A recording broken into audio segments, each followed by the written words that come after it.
I wanted to make a video on where New World's at right now because we are roughly a month into the life cycle of New World, so to speak, of the content dropping. People have got to experience the content, experience leveling up on Fresh Start, which I think is overall the biggest highlight of kind of coming back to the game by getting that 0 to 65 experience. Kind of most people have, I think, at this point gotten to 65 at least. People have started entertaining the mid game and are starting to touch the end game on all of the fresh start servers. And a lot of kind of problems have revealed their head and just kind of wanted to talk about it. From a high level perspective, I'd say New World's launch is relatively successful. So came back out, we got to 50k viewer or 50k players on PC as compared to 7,000, maybe 5,000 beforehand. This is still way significant than the original launch of New World, which had, almost a million players playing at the same time.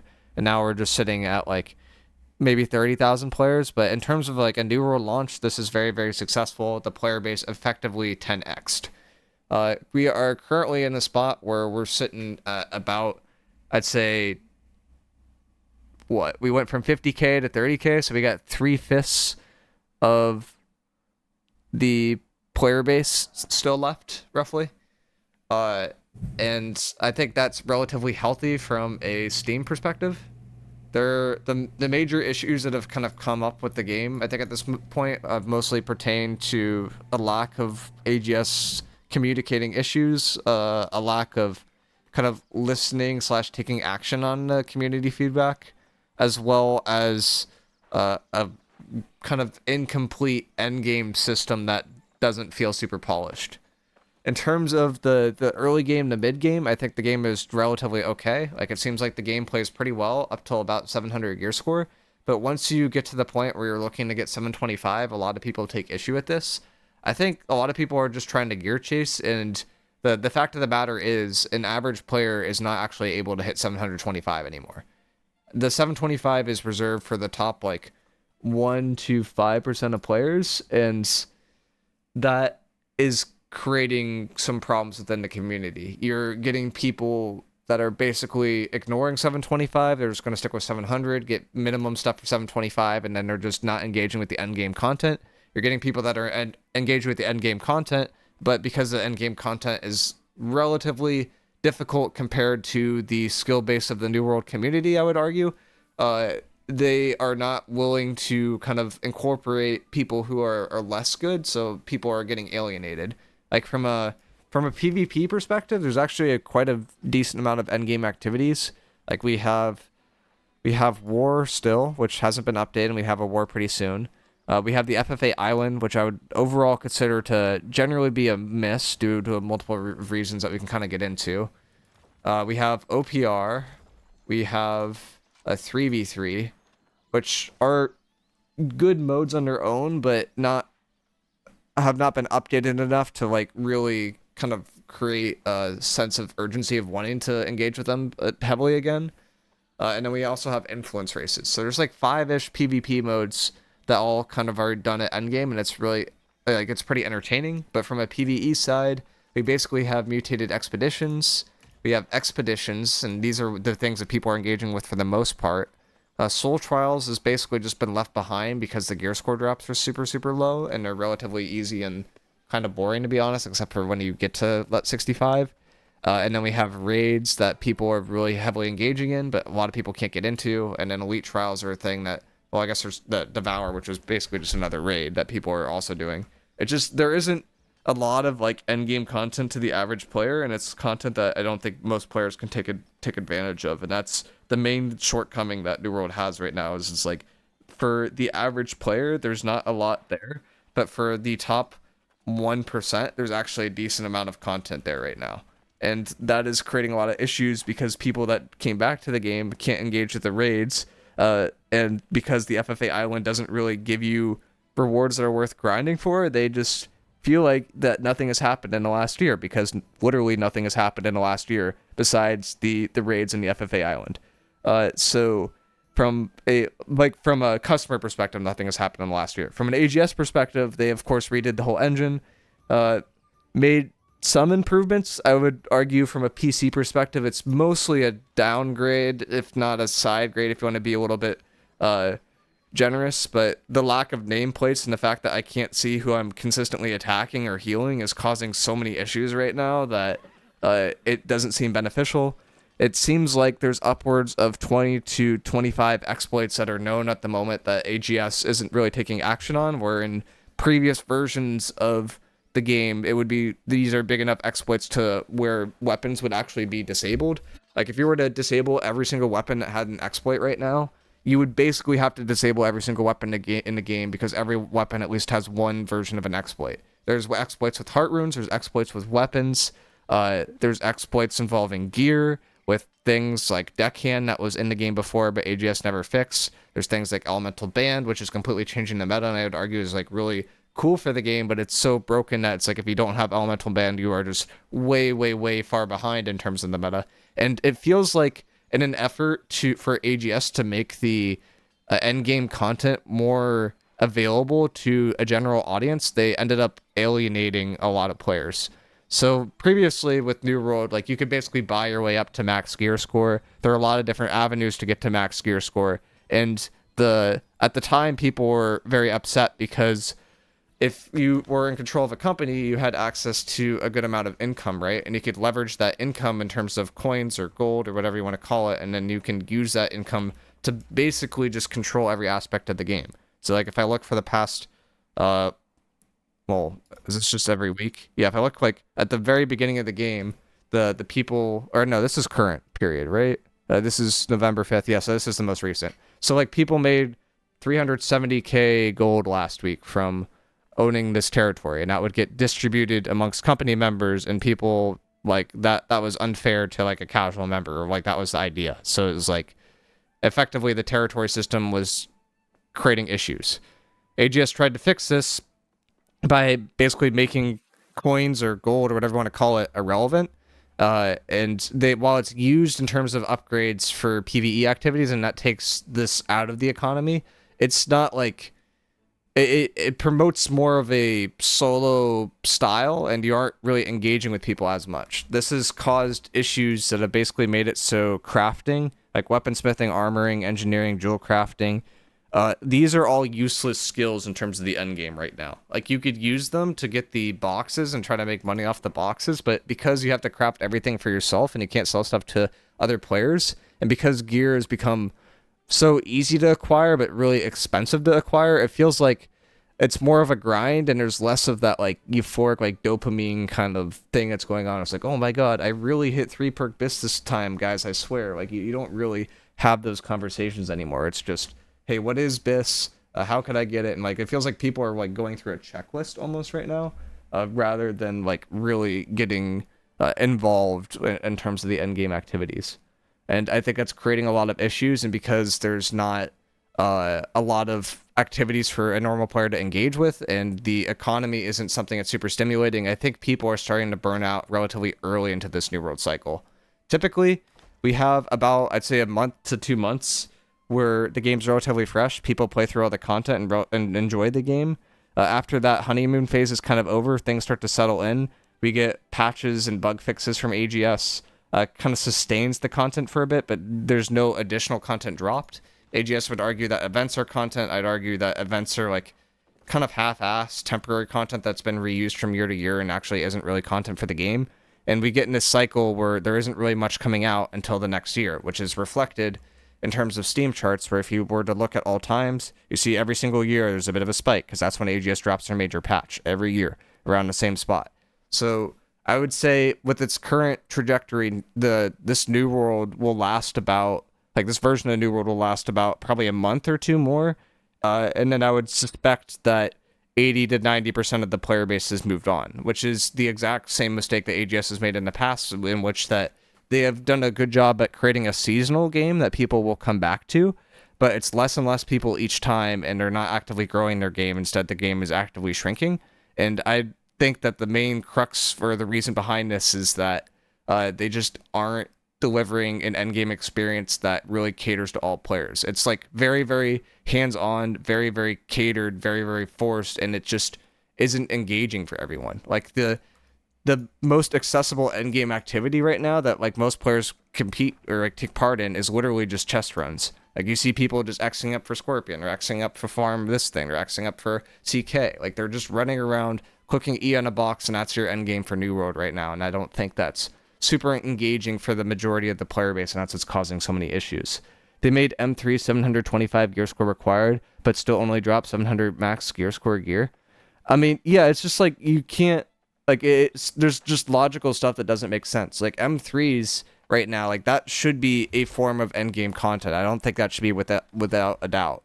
Like it's something that most players can engage in. I understand that AGS is trying to make it so new players engage with their raid, but like if they're so worried about the drops from M3, why don't they just make the M3 drops like 710 gear score, so 725, and then people can engage with them, still get relatively high gear score, and that's still really good content for the majority of players to complete, but it's maybe not as hard as the raid or something like that. It's just it feels like there's just a lot of things that boil down to AGS isn't really listening to the community, and you can see that the tone that AGS is taking recently with them going to console, as well as if I pull up something else, if I pull up AGS's YouTube channel, you could actually see the trajectory in terms of how it goes, like basically in real time. AGS has gone from a transition from being kind of a info-driven game where they interview devs, the devs talk about stuff to try to like kind of almost TikTokify is like what I would call it, the game. They are making announcements in every single language possible, basically trying to do that Mr. Beast kind of effect where they're trying to promote more outreach by just announcing everything in every possible language. But this is just, I think, overall backfiring. Like it is, while it is having a greater outreach, it's like they're catering to an audience that the game doesn't necessarily have. Like they're trying to force something that they don't have rather than playing with the cards that have been dealt, if that makes sense. Like every time the game comes back, people are talking about the PvP, they're talking about the PvE, but AGS is out here caring to like to hyper casual players for the most part, and that is creating some issues in the sense that they aren't like creating content that lasts for a long period of time. And that comes back to that seasonal thing. Like the content that AGS designs for, it takes them a year and lasts the community about a year to, or sorry, takes the community about a month to, or 2 months to really complete. And it becomes kind of tedious / boring because there isn't enough variance with it. Like AGS has kind of failed to create that like kind of sandbox environment that builds upon itself. And that's like, I think one of the main issues that's going on at the game. No one would do them, but they're 710. 710's not meaningful. I mean, they need to figure out some way to make it engaging, and if they make it 725, then like from AGS's perspective, no one's going to do the raids. So it's just like there is not really a super happy medium. But at the end of the day, from an AGS perspective, they just haven't delivered fixing exploits, fixing bugs, fixing items, fixing drops, or really anything so far. Like the patch notes have been really, really limited, and it feels like they've just been farming out like really stupid content. Like, why are you talking about like your allies and settlements and all this stuff? Like, why aren't you talking about like what you're gonna fix with the game in the next month? Why isn't there any communication to the community? Why is the communication literally just coming through Discord moderators who are unpaid individuals? Like, it doesn't make any sense. Like from the common feedback I have heard from people in my community and people around my community is it feels like a cash grab, and it's like, yeah, I can't argue with that. Like, I can't dispute that, and the fact that I can't dispute that just shows to how poor the kind of post-launch experience was. It feels like, once again, like AGS was given a lifeline, had another good shot at getting a sizable player base, could have continued to grow it if they showed that, you know, we're actually going to put time and effort in this game. Instead, they recycled a Halloween event and delivered on armoring 700 or 205 gear score required to like craft anything, and no one had that early on in Fresh Start. Like it just feels like they keep missing the ball like over and over and over again. I won't spend a dime on this game until I see a roadmap. I mean, yeah, they're gonna deliver a roadmap, but the thing is like even if they deliver a roadmap, I'm gonna be honest, there's not gonna be another major content drop for another year. Like the simple things that like can make this like infinitely better, like if they delivered on consistent balancing for weapons, instead of like not doing anything there, or if they balanced artifacts, like that would make the end game so much more enjoyable and make it so much more fresh, so much more often. Like you look at any of these other like MMO, or maybe not MMO, but like any other games that involved like PvE or PvP content, like think of like Destiny, think of like, I don't know, like Deadlock right now, like Overwatch, any of those games, they have balance updates like at least once a month. New World is like has a balance update like roughly once every 3 to 6 months. And that's just not acceptable at this, like, for this level of the game. Like, for being a AAA studio, that's not acceptable. That is a, hey, we're releasing this update, we know it's filled with bugs, we're not going to fix those bugs, and we're going to have to learn to play with them kind of thing. And I know there's a sentiment from the AGS devs that it's like, hey, we can't even balance stuff if we can't fix the bugs. And it's like, I'm sorry, but that's, you got to kind of do both at the same time here, because if you're not fixing the bugs and you're not balancing stuff, the game gets stale very, very fast, and it's really, really annoying. Like, you have to run, it feels like you have to run Elemental Band basically on every other weapon right now because of the bug it has and because it's super, super strong. And it feels like you have to run Hatchet to some extent right now in PvE and PvP because the tracking is super, super strong. It has really, really good damage. There's just like things like that that it just feels like they're just not being adjusted for, and it's causing a lot of issues. Hey, I'm new to the game, ESO PvP since launch, and I'm kind of lost with this game at times. Could you play a Greatsword Bruiser? You could play a Greatsword Bruiser, but it will kind of fight itself to some extent. Greatsword and Great Axe are both weapons that want to be used at the same time in similar situations. So it doesn't usually work out super well. And the other problem with Greatsword is you kind of need to have the artifact Greatsword for Greatsword to be a really viable class in PvP. Otherwise, Hatchet will literally just out DPS you in a 1v1 compared to a Greatsword. So it doesn't make sense because as Greatsword, you're also taking increased damage while doing damage. So why wouldn't you just take something that's lower risk? Put the endgame crafting materials in M3s to craft 725 gear equals fixing crafting and gearing uselessness. I think I agree with that. The other big thing that makes stuff a lot easier is the PvP track, I think, is a big sore point for a lot of people within the game. Why not just like make the PvP track part of the CK island area and just have it so that you can craft all those artifacts using the same doubloons currency that you could use to craft artifacts here. Like, say it's 6,000 doubloons to craft an artifact. Like, I guarantee you'll have more engagement with that PvP island, because right now it does not feel like a worthwhile activity to really participate in. But if you can get drops guaranteed, even if it's a steep price, like, people will likely try to do it. Hatchet needs fixes. ASAP, 25% extra damage is not supposed to be there. Plus, aim lock is too oppressive. Remove one of those is not as much of an issue. To be honest, none of the good Hatchet players use aim lock, because there's exploits that involve attacking faster with the Hatchet right now that people are using because AGS aren't fixing them, and anytime you use aim lock with them, it doesn't really work. The trick right now, I believe, is you go auto, and then you go for a throwing Hatchet, and then you cancel the throwing Hatchet, and then you go auto, and you repeat that behavior, and you end up with more DPS. You never have to stop your chain, and you have really, really good tracking through that kind of system. And that's... it leads to Hatchet being relatively unbalanced. Like, in terms of balance changes, I'd want to see SNS's Leaping Strike heavily nerfed in terms of its distance. I think that would inherently make SNS a lot more fair. Rapier, I think, is in a relatively okay spot. Maybe you can use a little bit buffs around the blood side of the tree from a PvP perspective.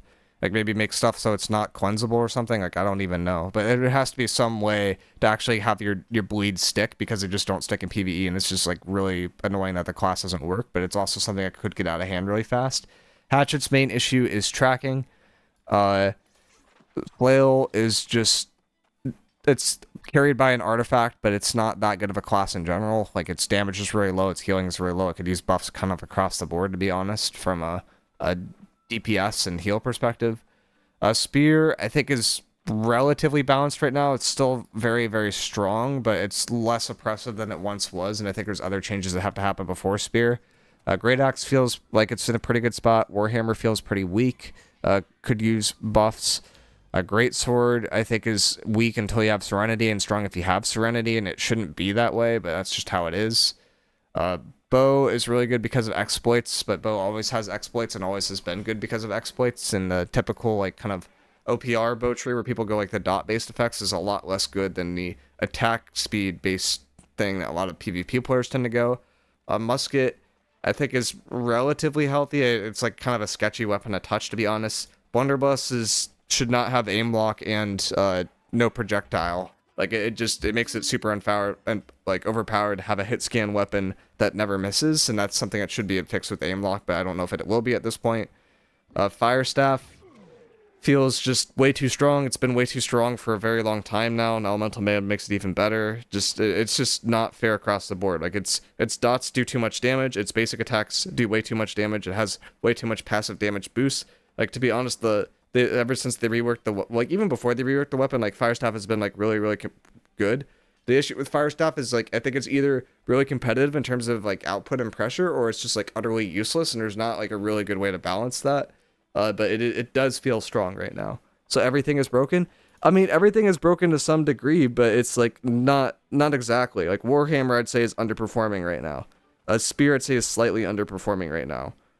Musket is slightly underperforming, but it's a really sketchy weapon to touch. Rapier is underperforming from a DPS perspective, and Flail is underperforming. So I'm saying like 5 or 6 weapons are underperforming, but there's a few that are just really good.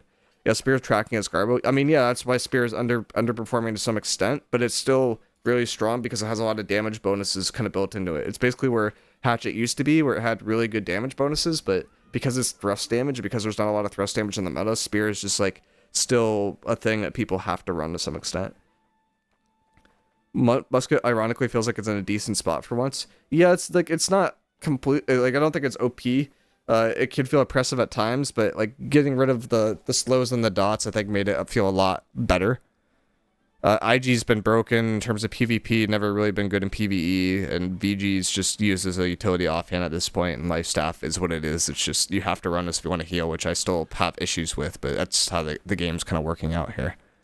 So, it's like, I don't know. Like, all those things kind of need to be balanced. I honestly think the weapons are in a better spot than artifacts. Like, the fact that there's maybe 4 or 5 light armor artifacts that are used on armor in the entire game, and there's like 2 that are used in medium, and like maybe 3 in heavy is like just stupid, and like that should not be a thing. Like you shouldn't of like all the armor artifacts, it shouldn't just be featherweight, tumbler feet wraps, and void darkplate that are competing for the artifact slot. Like it feels like there's like a few other niche ones, but those are generally what people are going for, and there's just not better options.